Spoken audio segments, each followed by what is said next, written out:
Cauliflower soup. A soup from Iceland. Serves 4. You will need 6 ingredients.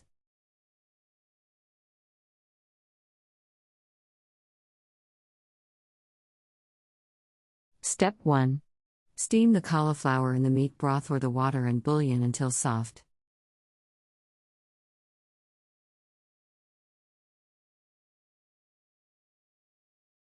Step 2.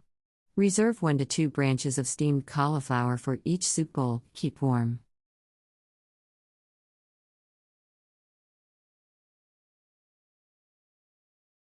Step 3. Mix together 1 to 2 tablespoons flour and half a deciliter cold water.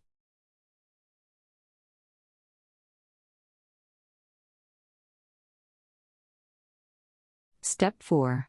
Beat the rest of the cauliflower with the meat broth in the saucepan and add the mixture of flour and water.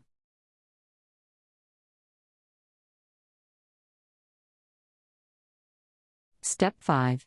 Mix in the salt, black pepper, and dill or parsley.